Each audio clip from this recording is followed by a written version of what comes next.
Hello, everybody. Welcome into our brand new live edition of This Is MLS. Jillian Sakovits, thrilled to be hanging out with you on this Friday afternoon and Friday morning for some of you out on the West Coast, like Sacha Kljestan alongside Bradley Wright-Phillips and Matt Doyle. Hello, everybody.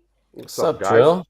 Hi. This is going to be fun. So this is how This Is MLS Live works. We're going to be hanging out with you every Friday and Wednesday. And the idea is that we talk about the things that you want to talk about. And you're already very active in the chat, so that's helpful. We have myself here to kind of steer this ship in the direction that we think we're going to go, but we're okay to go off track, I think a little bit, maybe a lot. We'll find out on this show. And here's where we're going to start off today. This Saturday, the Philadelphia Union host Inter Miami, last year's Supporter Shield winners, against Doyle. Matt Doyle, I'm going to leave this here. This year's Supporter Shield leaders in the Philadelphia Union. Yeah, I hate it. I absolutely hate it, because in this house, we respect points per game, not the actual Supporter Shield standings, like which team is actually collecting the most points every time they go out and play, and it's still the Vancouver Whitecaps. It's just a nitpicky thing, but like you could go to the standings page and you sort by points per game. Vancouver Whitecaps 2.15, Philadelphia Union 2.07. The Caps are still in the Shield lead. That said, the Union are playing great ball, and they are pounding the hell out of teams these days. So you'd rather be the Whitecaps right now, having to win another game in order to take the lead? Yeah. No, I'd rather be the team at the top of the table, hanging out and looking down on everybody. I mean, that's a very Red Bull thing to say, but I get what you're saying. But with the way the Caps have been playing, like, yeah, I'd rather have the game in hand, because those have pretty consistently been turning into wins for that team, no matter who they play. And that's the thing about the Philadelphia Union. Look at those last 5 wins, boys. It's the LA Galaxy. It's Atlanta United twice. It's DC United. It's CF Montreal. Like, they haven't been facing Murderers Row over the past month and a half. I was going to say, when you look at the last few fixtures, like they've been unbeaten in 8 games. 6 of them been at home, and the competition hasn't been great. The one big test they had was against Columbus, but I still have them there as, going till the end. They're a strong team. I don't see them folding. I think they got to be the favorites for the Open Cup too. If we're talking about Philly right now. Obviously, they were the only team to play against a second division side in the last round of the Open Cup, but they dismantled Pittsburgh, and they look like they have the depth. They've rotated a little bit in some games, and they have younger players, other players that are stepping up. The midfield is strong. Well, you got to give them their respect. Absolutely. I do, right? And sorry to step on you here, Jill, but the thing about this Union team is that there are always going to be questions about their top-end talent in those biggest games until the top-end talent shows that they can do it. And it's like their style of play, it's very familiar to you guys. We know that it's resilient over the course of the regular season. We know that they have the depth now to actually continue, going through those challenges, not just into 50-50s, but through them. And that matters if you want to grind out points. But in the biggest games, in those knockout games late in the Open Cup or in the playoffs, we've seen that system kind of crumble. It doesn't give the built-in advantage that I think it has during the regular season. I think the thing with Philadelphia is Sorry, go on, Jill. That's okay. They're the perpetual runners-up, right? That's what they're trying to shake, that they could never really shake under Jim Curtin, and that they're looking to shake under Bradley Carnell. So I understand the point of that. The Philadelphia Union aren't perfect, but right now they are top of the East, and they're taking on a Miami side that has been just bleeding goals, 20 goals in 6 games. How do you see Miami coming into Philadelphia? A lot of people in the chat here are blaming Suarez for his lack of impact. I think that's unfair. First of all, to answer your question, them coming into this game against the Union, I think they lose. Playing away, I think the Union right now are looking very strong. I don't see Inter Miami, dealing with a team that is organized on both sides of the ball. I think Inter Miami need a game that's a bit more, open, where the game can just be back and forth and the score's 4-3 and 4-4. I don't see this game looking like that. I think this is a tough test for Inter Miami where they are right now in this season. I wouldn't blame Suarez though. Brad, we saw the first half of the midweek game the previous week against the LA Galaxy, though. The game was a little bit too open, and the LA Galaxy were able to have some really good moments in transition against Philadelphia. So obviously I think Inter Miami is not going to play on a counterattack like the Galaxy did in that first half of that game. But I think there's a little bit more space out there than we're saying right now. Obviously, I love Philly. I think they've been very good. I don't think this game is a walk in the park. I don't think any game's a walk in the park when you have Messi on the field.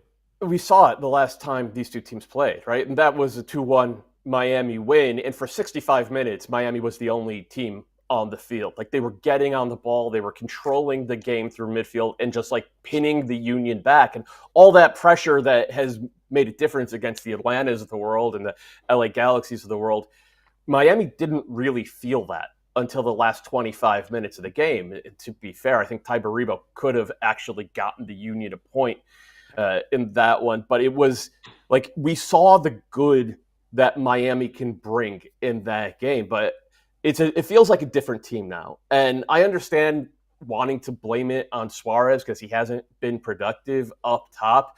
But it's more than just goals and assists. It's they're defending really 9v11 because Suarez can't cover ground anymore and Messi doesn't cover ground anymore. And it makes it so easy to get into the heart of their midfield. And that means that Busquets, and whether it's Bright or Redondo, they have to cover ground and put out fires. And that's never been Busquets' strong point, right? And then at the same time, you have Alba going way up at left back, and suddenly it's everything is unbalanced. And that's the way teams have been getting at Miami the past month. Exactly. But That's what wasn't it Ashton the same- Malcolm's saying too here, Doyle. I just want to point out, it seems like you guys are on the same page. Union have something that Miami lacked, physicality and speed in the midfield. He's got the Union winning 5-2. So, Sacha, I think this is where... 5-2. No, but 1 second, Jill. Sorry, 1 second. I have the last game, I think Inter Miami had more possession. But when you look at the goal scoring chances, the big goal scoring chances, that came from Philadelphia Union. We got to remember there was no Kai Wagner.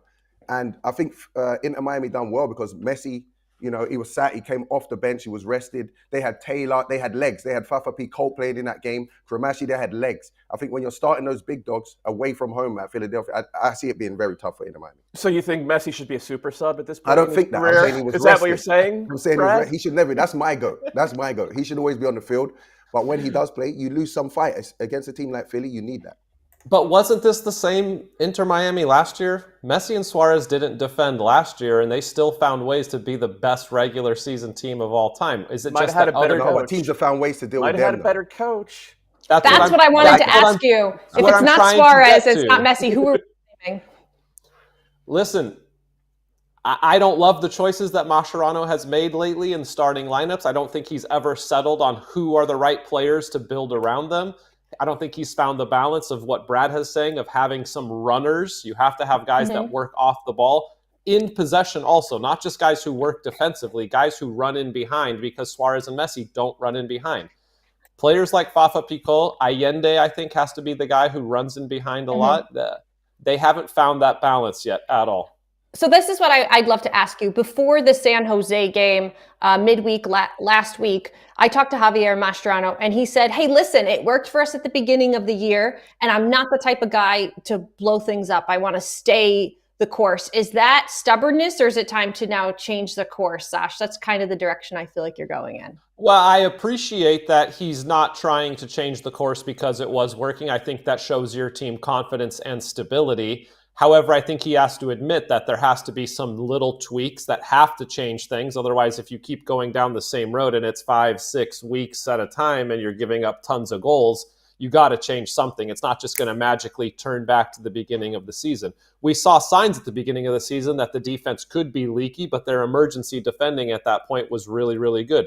Now it's just too much. It's like it's just stacking up on top of each other defensively right now. So I think he has to make some type of subtle changes that help this team have more balance.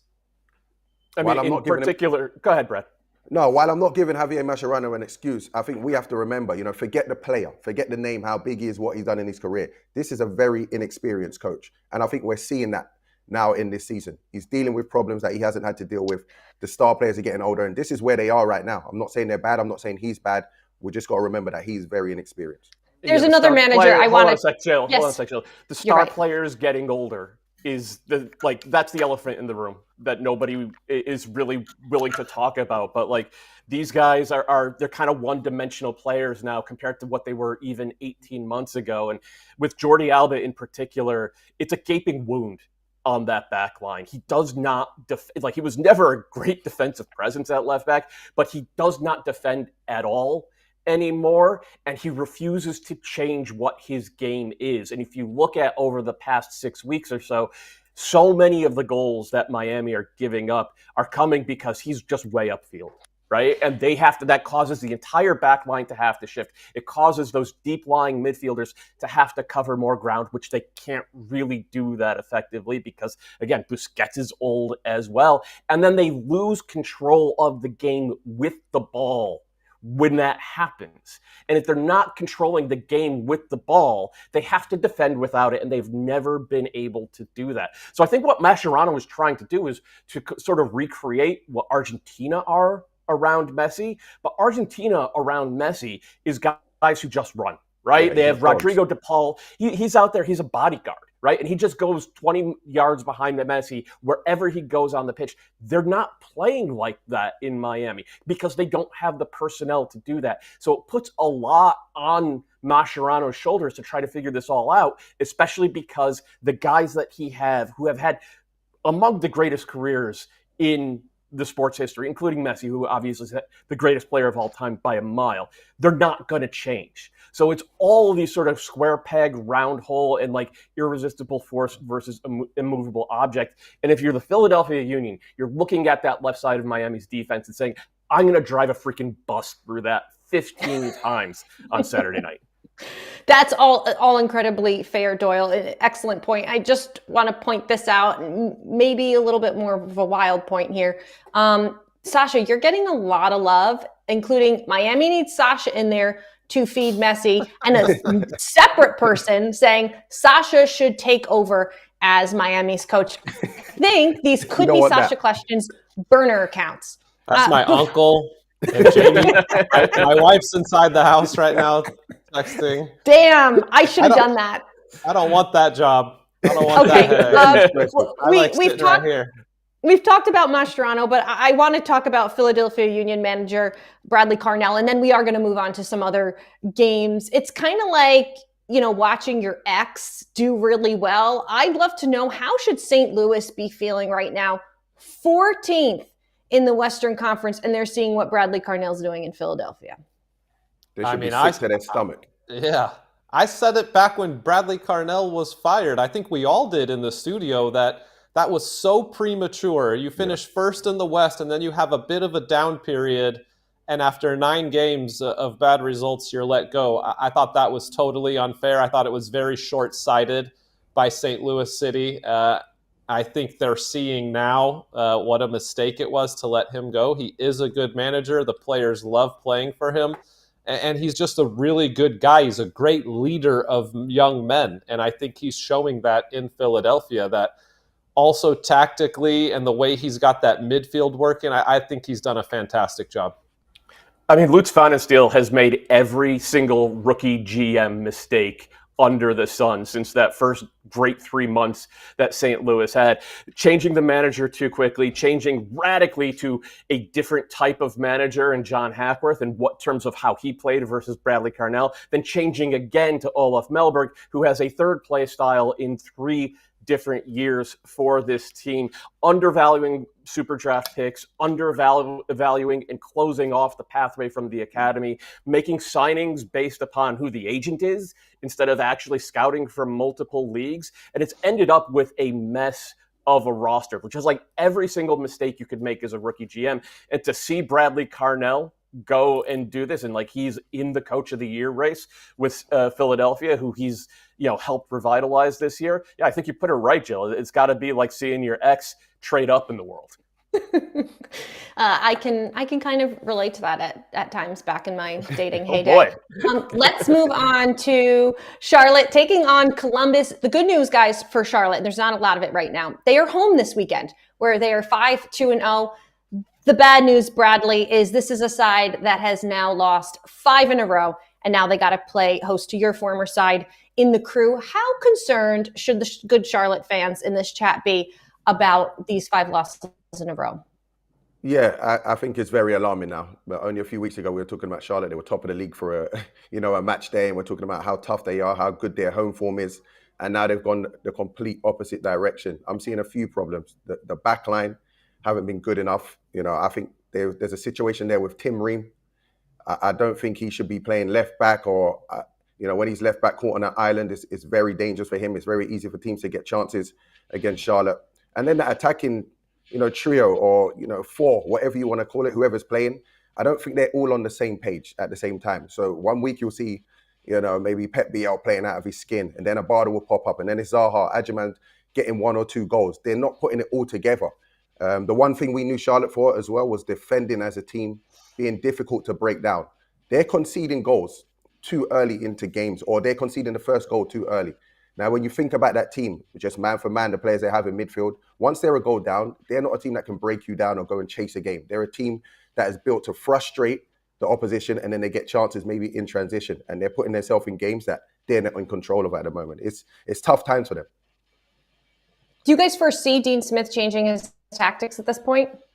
I mean, I think to his credit, he's tried to, right? Like they were a one-note team the past couple of years. They just, like, as Bradley said, they're meant to get behind the ball and frustrate opposing teams and then hit on the counter. And they were good at that, but like that only takes you so far. You don't win silverware playing like that. You have to have other dimensions to your game. And they're trying to have the ball a little bit more through midfield. They're trying to work Wilfried Zaha in. And, he's a guy who I think is mercurial, but is also really talented. And in theory, he should be able to work really well with Pep Biel and Patrick Agyemang, but like there's no chemistry and there's no really repeatable patterns of play when they have the ball. You know, you watch a Columbus or a Vancouver and it's like, oh, this is all kind of plotted out. Like you watch this guy's rotation, suddenly they have an over.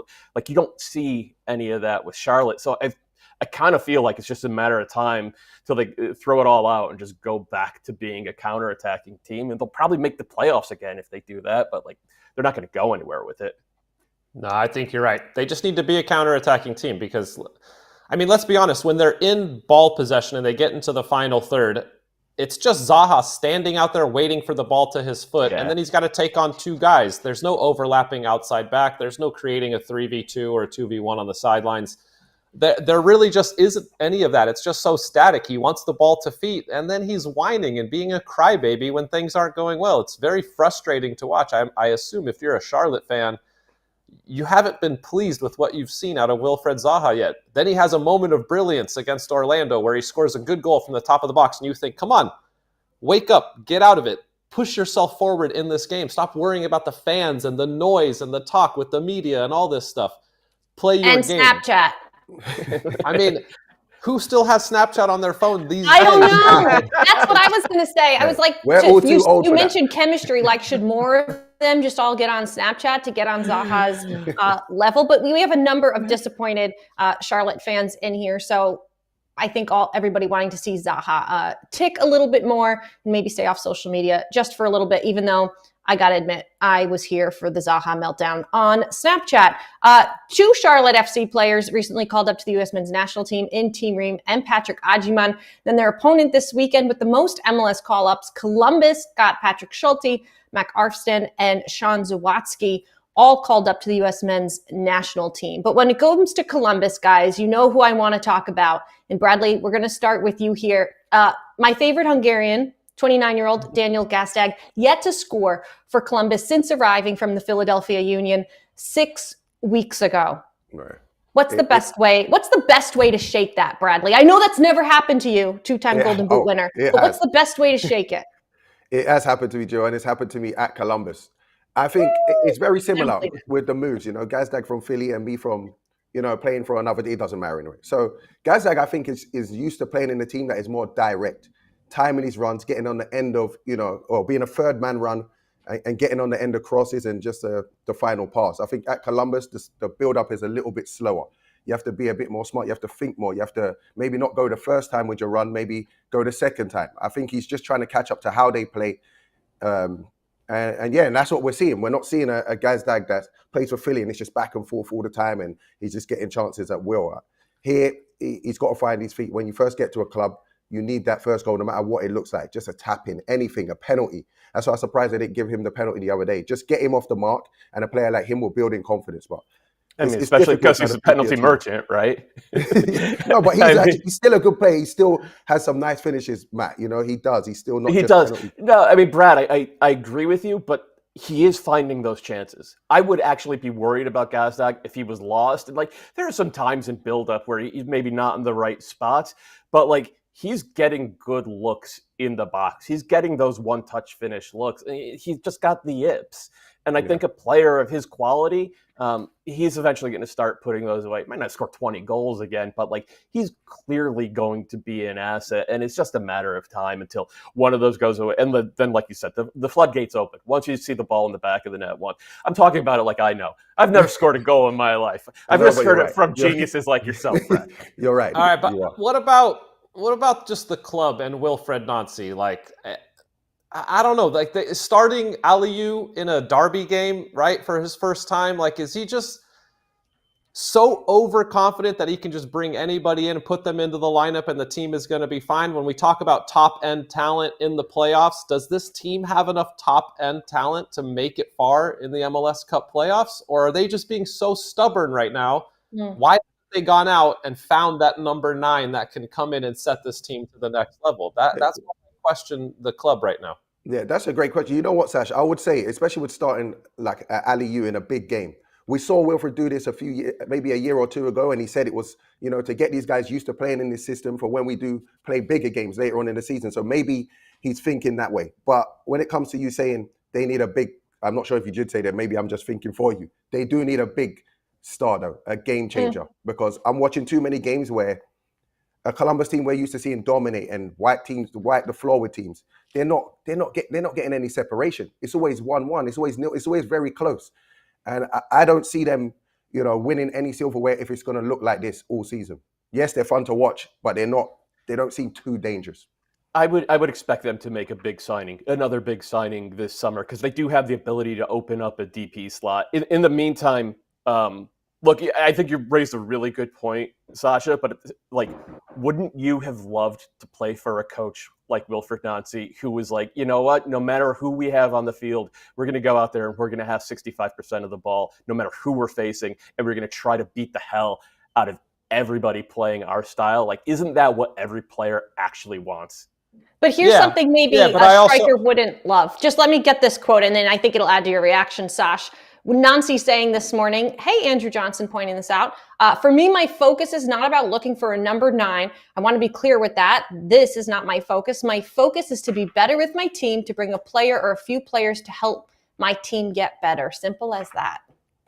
Apparently it's that simple, guys. He's given his team confidence like he always does. He's very tactical in every one of his press conferences, even when he talks about, I'm never the underdog. We are not the underdog. Sorry, if you play Real Madrid, you are the underdog. But I love it. I absolutely love it. But listen, he's just giving his team confidence. I think they step on the pitch every game saying, no matter who we play, we will play the same way. So yes, Matt, I would have loved to play for a coach like that. But I also would have loved to have Messi play in front of me, or Cucho Hernandez. I got to play with the Bradley Wright-Phillips. If I could have played with Nacho Piatti or Sebastian Giovinco, I want the top-end talent on my team also, so I can feed them the ball in a tough moment and they can make magic happen. So if Nancy's saying that's not the one thing they need this summer, does anybody have any other ideas of what the ideal big signing for Columbus would be this summer, that star signing? I mean, remember, he had a number 9 last year in Christian Ramirez, and he played him in the right half space, right? And he had Cucho, who's not really a traditional number 9, playing as a number 9, except for the times where he dropped to the left half space, and then Diego Rossi would become so it's like everything is fluid, and he's never going to lock himself into saying, yeah, we're going to go out and get a number 9. He's like, we're going to get players who will make our team better. And for Wilfried Nancy, he could take a guy like Jason Russell-Rowe and turn him into a dozen-goal scorer. I think what matters more is the top-end quality of those players rather than any sort of rigid positional designation, because he's subverting our ideas about all of that. Understood. So I am a victim of the Wilfried Nancy mental games, you're saying. Yes. Correct. Yeah. Damn it. Got you on the back foot. All right, let's move on. Let's head out West Coast really quickly. This is a PSA. If you haven't heard it already, I don't know where you've been. The LA Galaxy's last MLS win was when we were all there in December at MLS Cup. It is now May 23rd. I want a yes or no answer. Do the LA Galaxy win on Saturday against San Diego? No. Nope. I don't think so either. Not happening. You were all saying no. Sash, those Galaxy fans are really going to come after you now. They've already come after me, Joe. It's okay. They keep coming. Listen, how? They've already seen it against San Diego. San Diego surprised the hell out of them in week 1, dominating them and in their own home. And I think that was just the start of what's happened this season. They showed some good fight and a good reaction in the last couple of games. They started really well in Philly. They fought their hardest. Unfortunately, they couldn't hold on in the end. Against LAFC, they showed a good mentality to stay in that game. And Marco Royce has looked good for the last 2 games. So that's very important for this LA Galaxy team. But let's be honest, the playoffs is not even an idea for them right now. It's just getting their first win and trying to build a little bit of momentum. Yeah, 2 games might be Marco Royce's quota this year anyway. Like he just has looked so uninvolved I mean, let's face it, he was supposed to be the answer for this team this season without Ricky Puig, and he hasn't been. And 2 pretty decent games is not going to be enough to turn that around when you add in all the other stuff that has either not come to fruition, like the U20 signings, or just outright regressed, like the back line. Like Maya Yoshida's a different guy this year. Mickey Imani's a different guy this year. Emiro Garces, I thought, was so good down the stretch and into the playoffs, but it was a different game model. Like his only job during that stretch run and then postseason was to run down potential counterattack goals in the other direction. He's brilliant at it. He's the fastest player in the league. This year, he's defending in his own box more. His decision-making is questionable at times, and he's not very good in the air. So like all his weaknesses are being exposed. It's just become the sort of cascade of failures. And against a team as good as San Diego, San Diego has shown the ability to figure stuff out on the fly, like complete opposite of the Galaxy. This game more likely to end 3-0 to San Diego than any kind of Galaxy win. Yeah, I feel like this is a tall ask for LA Galaxy playing against a team like San Diego's tough. So let's give the good Galaxy fans something to look forward to. They got San Diego tomorrow at 4:45 p.m. Eastern time. Midweek, they've got San Jose, who maybe between all their travel and Open Cup has some tired legs perhaps. And they've got Real Salt Lake, St. Louis, Colorado. Please tell me when you think the Galaxy's win is going to come, because we will be at 15 games, 4 points from 14 games heading into this weekend. I can see them beating San Jose. They would have to score a lot of goals, but San Jose without Chicho, that's a team that kind of neglects defending. They like to just score goals. So if the Galaxy's biggest chances are San Jose for me, but the rest of those teams, I don't know. Yeah, I'm with Bradley. I think that there's always an extra focus when you go into a California Classico for the LA Galaxy, and they've had San Jose's number for the last few years. I think that's one that they can take care of business in. I think Bruce will have that one circled, no? Right? Yeah, but he got the draw against the Revs. I mean, Bruce said the Rev game wasn't an important one for him, he told us.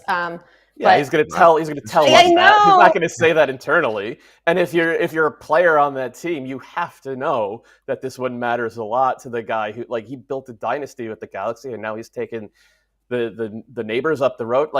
That's going to matter to the Quakes. They're going to come out with their hair on fire in that game. All right, Bruce. I just called you Bruce. It's kind of a compliment. Doyle, if it's not coming against San Jose next Wednesday, they've got Real Salt Lake, hosting Real Salt Lake, then they go to St. Louis. So when is it coming, Doyle? I mean, it'll be Real Salt Lake without Diego Luna, right? Real Salt Lake at home without Diego Luna. If I were to pick one, it would probably be that game, because Real Salt Lake, I think 2 weeks ago, I was like, it's not really showing up in the numbers yet, but it felt like they were coalescing a little bit. And then last week, they were so bad that any progress I thought I was seeing was clearly just a figment of my imagination. So, that's probably the one. Are we sure that Salt Lake can win a game against any MLS team without Diego Luna at this point? Because this guy, I think he's gonna be the player. Ricky Puig has been out. We see how valuable he is to his team. Christian Benteke. Diego Luna, I think, is going to show MVP quality when he's gone, and he's showing it on the field all the time. This guy is making moments of magic. It's unbelievable, actually, the way he's playing and carrying that team this season. On both sides. Go ahead, Brad. Sorry. RDL, Real Diego Luna, man. They are. Sorry, guys. Go on. No, it's just to Sacha's point. It's both sides of the ball, and Pablo Mastroeni has actually said this. He's like, Diego Luna is our best defender. He is our best defensive presence, and everything that RSL are trying to do against the ball, Diego Luna, the number 10, is keying it. It's going to be a treat to watch this guy for the U.S. in the Gold Cup this summer, because I haven't felt any juice with this U.S. team in a long time, and then he got on the field in that Nations League game, and he kind of changed things up for me. And I'm really excited to see him wearing the number 10 in a tournament that, frankly, it matters. We're a year away from the World Cup. Yeah. The U.S. has started. Go ahead. Playing underneath Brian White. I mean, underneath Brian White, maybe alongside Jack McGlynn and Quinn Sullivan. Quinn Sullivan, we didn't talk about him in the Philly segment. He's a dog. Like, he has earned his way into that national team setup. Like, Sash, he reminds me of the guys from your generation. Guys who would just, like, leave it out there, however long the coach needs it, run through every challenge. I love watching him play.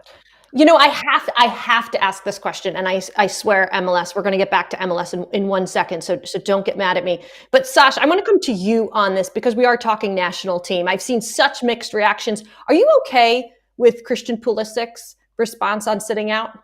Yeah, I am. I'm okay with it. I know who Christian Pulisic is. He's our best and most important player. When it comes to the biggest games, he shows up. He's a leader. And he has the ability to change a game. So I'm not worried about him missing the Gold Cup. He's played so many minutes over the last couple of years. And if it's true that he is dealing with a little hip injury or something like that, then he should rest and he should be ready for the next season. I know his focus is massive on the World Cup. I know him as a person and I've seen him as a player, how much he loves playing for the U.S. men's national team. He just needs a quick break, and then he'll be back going 100% again next season and ready for the World Cup. I'm not worried about that at all. Okay, so take that, U.S. men's national team Twitter, okay? Relax a little bit. Let's give you the results of the poll. Does Columbus have enough top-end talent to make an impact in the playoffs? 69% of you said yes. 30% said no. I don't know what the other 1% said. I'm not sure how that poll works. But anyway, moving on. Let's talk a little bit about Sunday night soccer, Mercedes-Benz Stadium.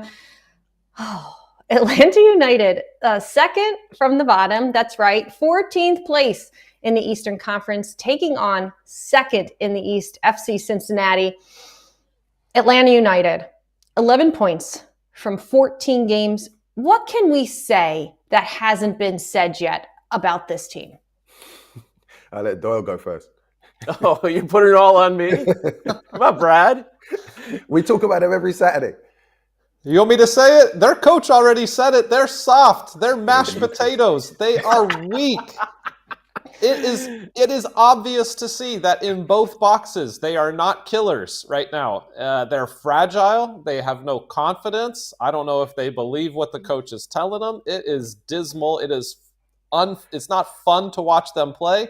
They're playing scared. It is just, I could keep going all day. This club spent all this money and the coach hasn't figured out a way to let these relationships grow and work. He's making weird decisions. This is like, it's hard to watch. The toughest part is, when you're talking about watching him, I'm still confused as to what they are trying to do. Like, what do you want this game to look like? Ronnie Dyler thinks they're going to be a team that wants to pass and play it out wide. I'm not sure he explained to us once. And when he explained that, I watched the next game. I didn't see anything of what he said. You have a striker with pace to burn. You hardly ever see him getting, a bunch of chances or being provided service. The midfield, not good enough. But we can talk about the players all day. Again, Ronnie Dyler, unacceptable. I give that man no excuses. You've had a lot of time with this team. You've got the money to spend. And I don't know what they're trying to do. I don't know how they're trying to play it. And you're not getting the best out of your best players. The chat says Dyla's last match. Anybody agree with that? I wouldn't be surprised. They're going to get there yet. I wouldn't be surprised, though. I mean, what I will say, from Brad, Gabriel Heinze about 3.5 months in, and that's kind of where we're at. Gabriel Heinze was a psychopath. He was an interesting cat, I'll tell you that. He was a lunatic. And Ronnie Dyla, we've actually seen him have success over the long haul in this league before, which is not to absolve him, because I think you're absolutely right, Brad. Like, I don't see anything that makes sense in their build out. Like, they're building out primarily through Brooks Lennon, who I think is useful when you get him into the attack. Yeah. But he's not a guy who could pick the right pass from right back. And it gets them into trouble so often. And then the other thing is, like, look, this team went out and spent $20 million on Latte Loth, who's one of the fastest players in the league. They went out and they got Miguel Almiron for another $10 million, and he's one of the faster players in the league. And they were talking about, we're going to hit a ton of through balls. We're going to be a team that just plays through the lines at every opportunity. And they have Alexei Moranchuk and went out and got Mateus Klick, and Bartosz Szli supposedly has that too. They've completed 4 through balls all year. 4. It's ridiculous. Alexei Miranchuk has not completed a through ball since 2024, right? So, like, this is a systemic issue, but it's also like maybe these guys aren't as good as we all thought they were. And that's something that long-term that front office is going to have to reckon with, because they had one shot with this kind of transfer fee to rebuild this team and get them back to the 2018-2019 glory days. And it looks like they missed it by a mile. I just think the fact that the Miranchuk has shown that he slows the game down. Those other two, you said, those are guys that should speed the game up, right? They just don't fit. But he keeps starting every game. Meanwhile, we see a guy like Saba who's on the bench. Obviously, they're not in the same position, but Saba is a guy who can speed the game up, who can work both sides of the ball, who can be a good counter-attacking player. Play with the front three like that and play on the counter-attack for the time being, because something else, whatever you're trying, it isn't working in Atlanta. You and Atticus, Sash, on the same page. Saba needs more playing time. Doyle, a lot of people seem to think you have all the answers. Also, so what's the solution? All caps Doyle. Is how much of playing Saba more is that solution? I like the idea that you guys just said. Like, yeah, get numbers behind the ball, simplified, play on the counter. And Saba is, I think, very good in the open field, and he sometimes makes good decisions in the final third, which there's not much of in that team. Like, maybe there could be some chemistry between him and Latte Loth. And then you have, say, Miguel Marone starting as a right winger, but like sort of coming into the half space and being a 10. And if you're doing that, then just have the courage to bench Alexei Miranchuk.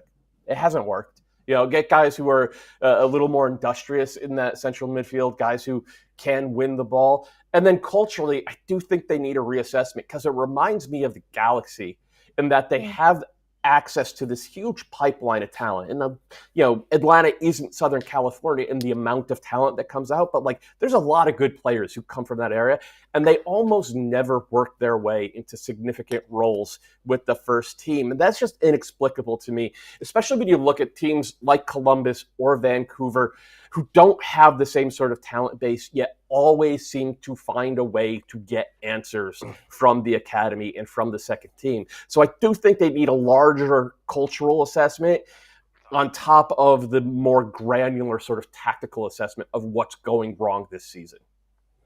Let's move on to FC Cincinnati. This team is fascinating to me. Second in the Eastern Conference, 7 wins in 10 games. But I was looking last night. Their wins are on a knife's edge. They haven't won a game by more than a goal since March when they beat Toronto. So who is FC Cincinnati? They're that team. It's the one team I wouldn't worry about with a 1-0 margin. It's one team because they're just good in both boxes. Cincy are very difficult to score against. I think when they're at 1-0, most of the time you can be safe to say they're going to keep this lead. They defend well. The 3 big guys at the back, crosses they deal with. They're just really organized. And then when it comes to the final third, they have game changers in Denke and Evander. Evander, for me, probably will be the MVP at the end of the season. I know they're not great on the eye.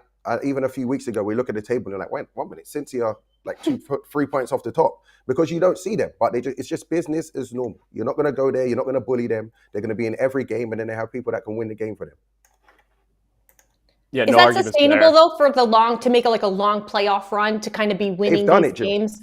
They've done it. I don't know what season ago. What season was it when they had a record for like winning? 23. 23. They had the record for winning with 1-goal margins. This is them. This is where they're comfortable. I do think they need to get better in midfield, but I like Pat Noonan's got a lot. That staff has a ton of equity with me. Like, I think they find a way to get these teams. Second half of last year wasn't great, but I think there were maybe personality issues with Lucho involved. And we're already seeing them figure out, like the past couple of weeks, okay, the Luca Orejano as a forward experiment didn't really work. Now he's playing as an inverted right wing back. That gives them a little more dynamism in progressing the ball. But it's what Brad said. Like, they're great in both boxes. They have Denke and Evander in one box. Roman Salentano's been fantastic in goal, and they have those big center backs. It's like, you're going to have to beat them in the small spaces, and they can afford to lose the midfield battle while they're figuring themselves out over the course of the season. A lot of Evander fans. That comes down to health in the midfield right now, though, because we really haven't seen a lot of Buka and Wobodo together, right? Like, they've kind of been injured and out of the lineup. We've seen Anunga start some games. I'm agreeing with both of you guys. I think that they have the difference makers in the final third and in one of the best 9 and 10 combinations that we see in MLS with Denke and Evander. I think when you have Buka and Wobodo in the midfield, it becomes very strong. I hope we continue to see more of Valenzuela because I think he has shown a real quality for a young player to kind of play in between the lines, also physically strong, does the work, and then has shown some real quality in the final third as well. You know what I think about with Dado Valenzuela is like coaches always say like we need players who play with personality. You have to play with person, and I still have no idea what kind of player Dado Valenzuela is, like what his best position is, but he plays with personality. Like he's out there and he wants all the smoke. You see him, he's like always on the verge of getting a yellow or drawing a yellow. He celebrates like mad no matter what. Like he's fun to watch because of that. And I think that's helped a team that was maybe a little bit too static and staid and unhappy at the end of last season. So he's given them a spark. Brad said it, that Evander, he sees being the MVP at the end of the season. And it's incredible what the difference of an atmosphere does for a guy like that who goes on a Twitter tirade in Portland, it doesn't go the way he wants, and now is playing better than he did under Phil Neville, now out at Cincinnati. So who gives Evander the biggest run for his money for the MVP conversation? Ooh. Wow, that's a great question. I'm going to go with 2 players right now. Obviously, Messi is one because we know what he can do. The second I'm going to say is Denny Bouanga. I just think that he has finally picked up, I don't know what, he's 6 or 7 games in a row now with a goal contribution after a really slow start to the season. I think if LAFC can continue to push themselves up the Western Conference, which I expect they will, I think he'll be close to that conversation again at the end of the season. Sacha, are you saying that because you know Anders is watching? Okay, a low-key one for our producer, Anders, is Albert Rusnak. Rusnak has been low-key fantastic for the past couple of years. If he can lead Seattle up to the top of the Western Conference, which I expect they should be in the top 3 by the end of the season also, and he continues getting goals and assists, he should be. Is there an argument for Brian White? Yes. Given that Vancouver are atop the Shield standings, and given that they've been doing it the past 2 months without Ryan Gauld, Brian White has become a much better soccer player, well-rounded soccer player than I ever thought he would be. And he's shown it now in the regular season and in continental play. It's been like, I have a hard time at this point picking anyone over him, given what the Caps have done. The thing with Brian White is that in order to win the MVP, I think he has to win the Golden Boot by a wide margin. Okay, exactly. I think that's the only way he's going to win, because he's not the type of guy that's going to get you a ton of assists either. Which I've been Brian White. I've been him. He's going to need assists. He's going to need to win some silverware. It's going to be tough for him, but it's good that we're recognizing it. I'm sure the chat will understand that Brian White's having an amazing season. He's definitely capable. We got a shout out there at Espinoza. I know he's team. I was just going to say Espinoza. Yes. Espinoza, it's the market he's in that he doesn't get enough love. I think he had played like 122 consecutive matches until he was rested ahead of the Open Cup game. And he was leading the league in goal contribution. Is it because he's been in San Jose that he doesn't get more good looks? It's not the market. It's the fact that they sucked for the last 3 years. So that makes it even better, though. If he was on a good team, if he was on a good team for the last 3 years, we would be saying that's the best winger in MLS. No, I got news for you guys. San Jose's a good team. Like San Jose, I honestly they're fun, man. They score goals. They score goals. They give up a lot as well, but like I honestly think that's what that group needed. It's just go out there and play on the front foot and have some fun, because it was all so miserable for the past couple of years for them. They were trying to keep everything tight and really rigid, and Bruce kind of just took the governor off and said, all right, go out there. We have skill. Let's get some goals. Let's entertain. And you could see that everybody's bought into it. Now, the defenders are struggling a little bit, and when Daniel is not in goal, it can get really ugly. But like this feels like a playoff team to me. They were fun to watch. I was out in Miami last week. I was out in San Jose. I'm used to saying Miami for that Miami game, and ending 3-3 and seeing everything that Bruce is doing. And you talk to guys who have been bench players for Bruce, starters for Bruce, and he kind of finds a way to get the best out of everybody. Joseph Martinez looked happy. The young guys looked happy. Espinoza looked happy. And even a hurt Chicho Arango at the time looked happy. So it's been really fun to see what's happening in San Jose. Doyle, I want to throw this one to you because you've been beating the Ojeda drum for a while, but somebody's throwing Ojeda in there that he's shown the most promise.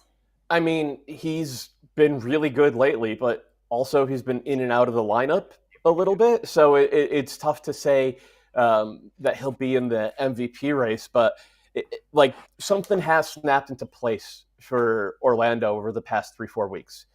Because they went through that long stretch of 0-0 games. And, Pedro Galese, who I've never been high on, was playing great.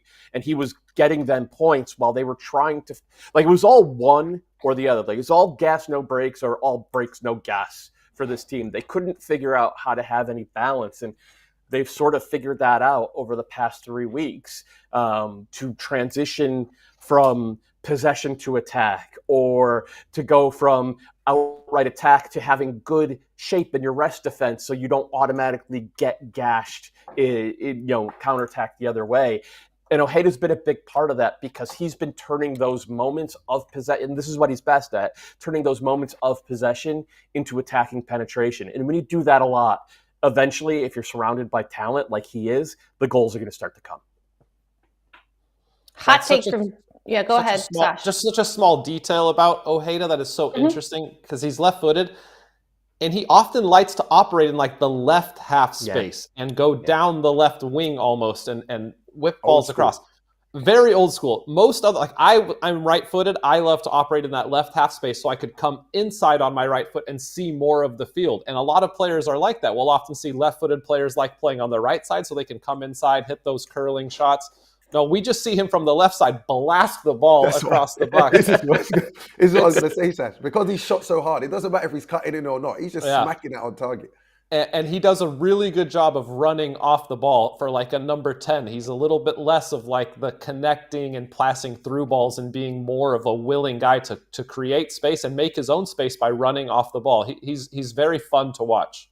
I think when it comes to MVP conversation, would we call this Ojeda's team?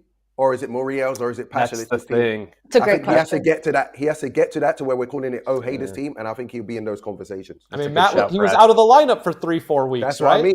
Do that to the MVP. So how bizarre is that? That's on him. Let's talk about this Orlando City side then. We're treated to a rare match between Orlando and Portland this weekend.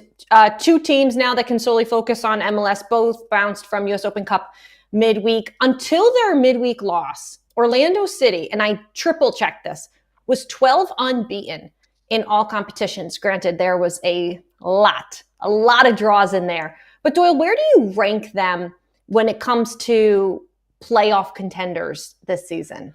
Well, I don't think they're in that top tier yet, but they could get there, right? All the stuff that we were talking about with Ojeda is one. Pasalic continuing to be the guy that he has been is two. And Muriel, Muriel is super talented, but he's really streaky in front of goal. And I think they need more consistency from him. But the big thing that we've seen from Orlando this year is the tactical shift, because everything that defined Oscar Pareja as a manager in MLS is having overlapping fullbacks on each side. Like sometimes it would be the right wing or right fullback going up and creating an overload. When that wasn't happening, it would be the left fullback going. And he has scrapped that. He's now playing a center back at left back, and they're just rotating into a back three. And that has allowed Alex Freeman, who's been fantastic, one of the best young players in the league, to get forward on the overlap from right back. And I think it took them a while to figure out those rotations, right? It took them a while to be comfortable with that, but we've seen them grow into it over the past month or so. They need to keep growing. They need to get better on the ball. They need Edward Atuesta back in central midfield because he breaks lines like nobody else in that roster. If it all comes together, this could be a 60-65 point team. And if they're a 60-65 point team, by definition, they are a threat to go deep in and maybe even win MLS Cup.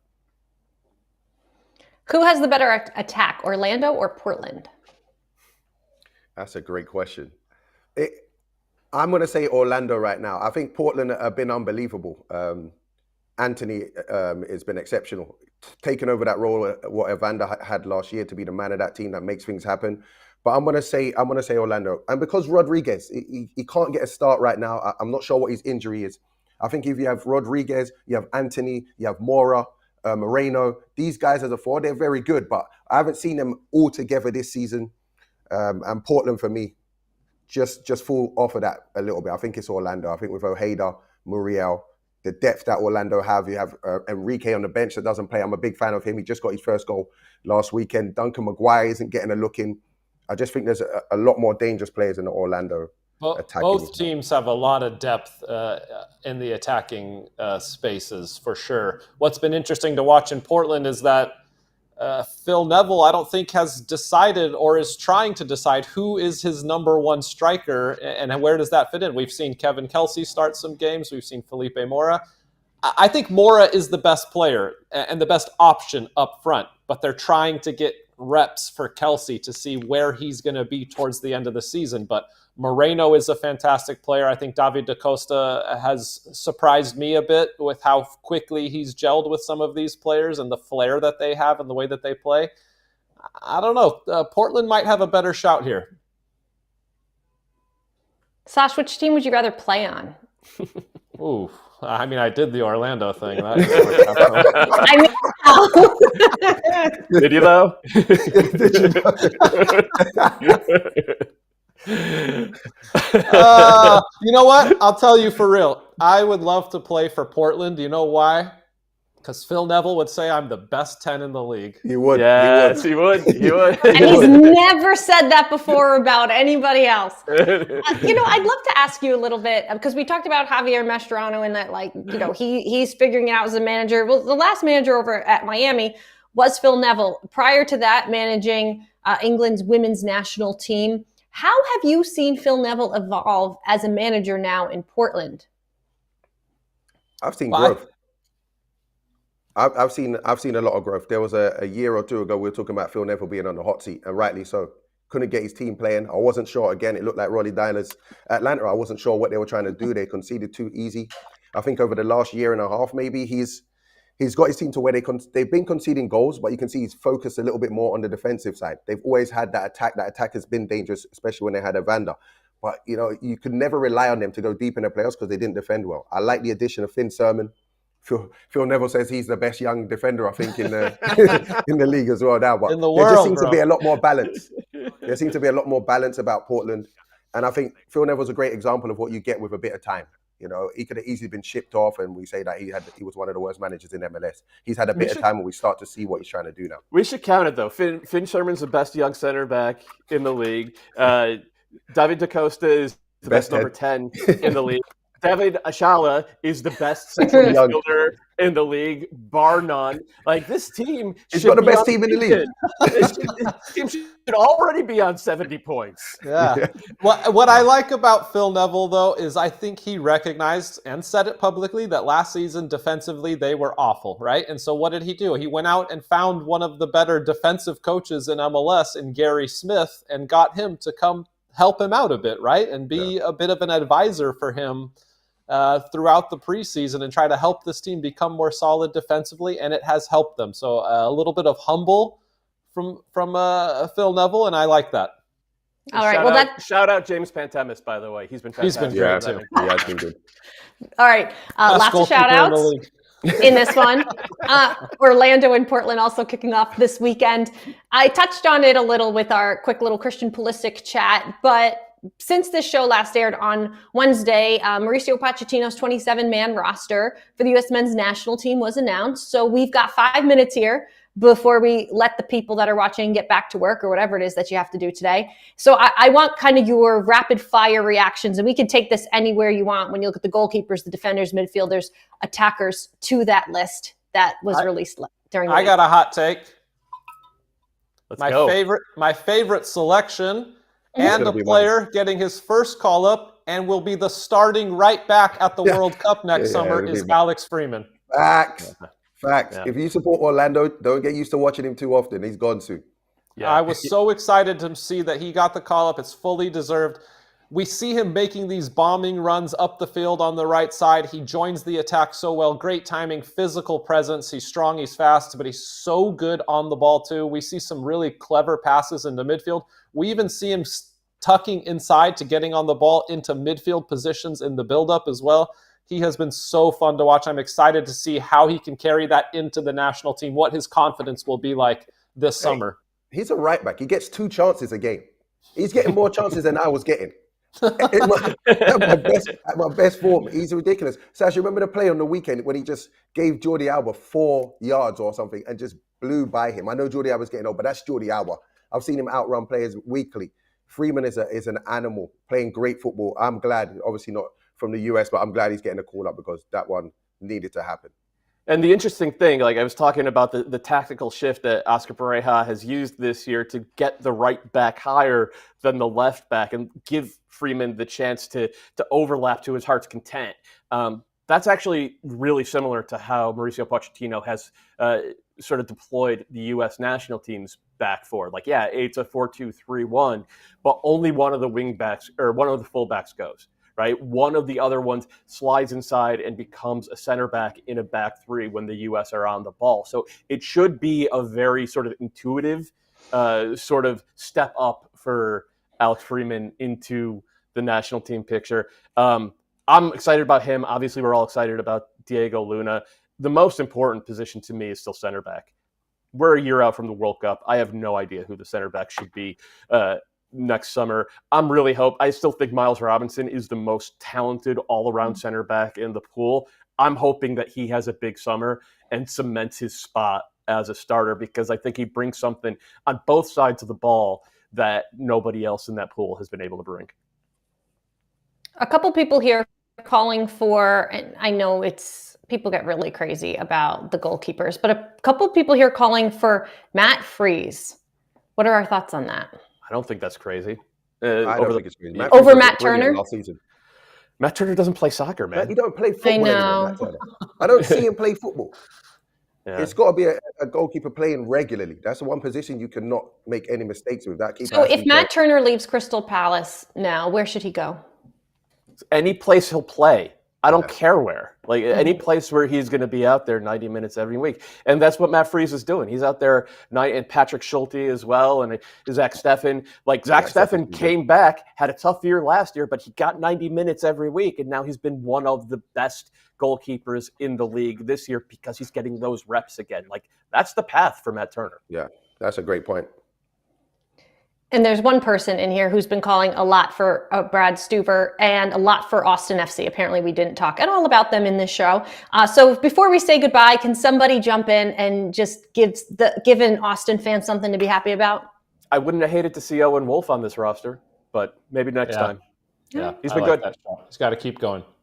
That is a conversation for another day. That does it for our first ever Friday This Is MLS live show. Sacha, Brad, Doyle, this was fun. Thanks for hanging out. Nice to see you. I might come back. This weren't bad. Okay, I'll take that. Mike works for me. I think I have to come back on Friday, so I'll see all of you then. We'll Thanks see so you much next for Friday. watching.